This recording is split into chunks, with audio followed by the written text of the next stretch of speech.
In a quiet town by the edge of a lake, there lives an old man named Henry.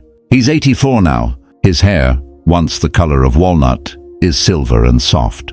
His hands are marked with years of work and love, the kind of hands that built things, fixed things, and held people who mattered. Every morning before the sun fully rises, Henry sits on his porch with a cup of black coffee and watches the world wake up. He says that's his favorite part of the day, the silence before the noise, the stillness before the world starts asking for things. He doesn't rush anymore. He doesn't have to. That's one of the quiet privileges of age. Time finally slows down enough to see what really matters. Henry has lived in that same house for more than 50 years. He built it with his own hands when he was young and full of plans.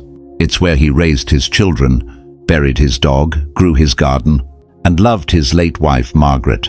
Her picture still sits by the window, smiling, forever 32, caught in a photograph that outlasted her heartbeat. He talks to her sometimes, not out of sadness but out of habit. "Good morning, love," he says, setting her coffee cup beside his. It's empty but not forgotten. Some people see old age as the end of something. Henry doesn't. He calls it the great understanding, the part of life where everything that once confused you finally starts to make sense.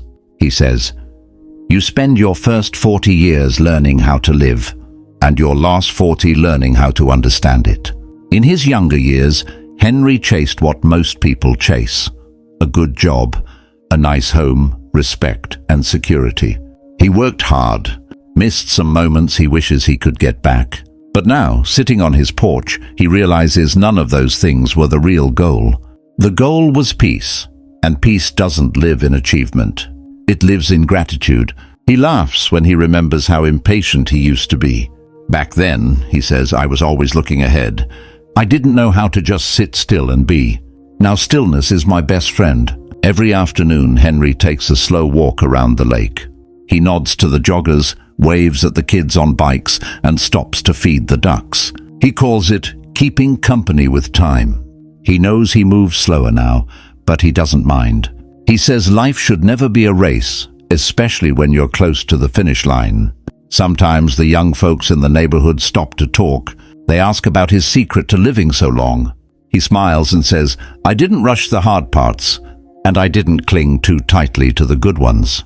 I just kept moving forward." He's not afraid of aging. He's grateful for it. Getting old, he says, isn't losing youth. It's gaining perspective. You finally see that almost everything that once worried you never really mattered. Evenings are his favorite. He sits on the porch as the sky turns orange and pink, watching the shadows stretch long across the yard. Sometimes he listens to the old radio, the kind with static and soul, and hums along to songs that remind him of dances, laughter, and the scent of rain on summer nights. The loneliness used to scare him, but not anymore. Now he understands that solitude and peace often wear the same face. He says, "When you get to this age, you don't need a crowd. You just need your memories to be kind to you." Henry's house is full of those memories.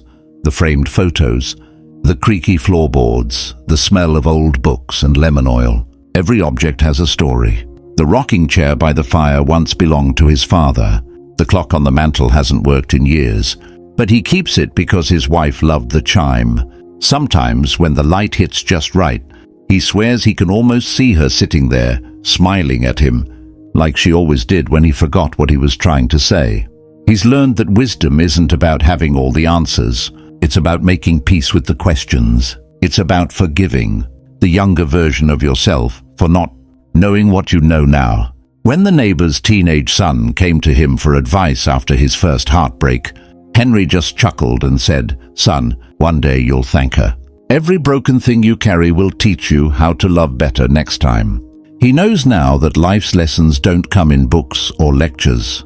They come in quiet moments when you're still enough to listen to your own heart beating, grateful that it still does. As the years go by, Henry moves slower, speaks softer, and smiles more often. He used to think wisdom was something old people had. Now he knows it's something they become, because wisdom isn't knowledge, it's acceptance. It's knowing that the rain falls on everyone, but we each decide how to dance in it. Sometimes when people ask if he's afraid of dying, he shakes his head. No, he says, I've seen enough life to trust whatever comes next. I think of death like closing a book. You may finish the story, but the story doesn't finish you. One evening, as the rain taps softly on his porch roof, Henry looks out at the lake and says quietly, everything I ever needed, I had right here. A family, a few good friends, a roof, and peace in my heart. That's more than most get. And he's right. Because in a world obsessed with youth and noise and speed, there's something sacred about a man who can sit still and simply be. A man who carries a whole lifetime in his eyes, not as a burden, but as a blessing. Henry's story isn't about success or fame. It's about wisdom, the kind that only comes when the years have worn away everything that doesn't matter.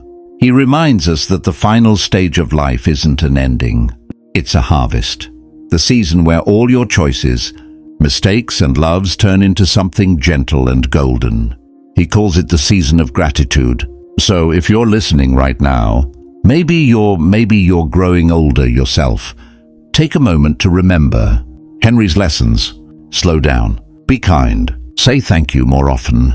Forgive what hurt you. And most of all, love the ordinary days. They're the ones you'll miss the most. The senior years aren't about fading away. They're about shining quietly, passing on warmth, laughter, and perspective to those still learning how to live. Henry's story reminds us that wisdom is not a destination, but a way of seeing. And if we're lucky, we'll all live long enough to see the world through eyes that understand what truly matters. If this story touched your heart, share it with someone who needs a moment of peace. Leave a comment on your takeaway on this life lesson, and may your own days be filled with the same kind of calm. Henry found the peace that comes from a life well lived, and the wisdom that comes from learning to let go.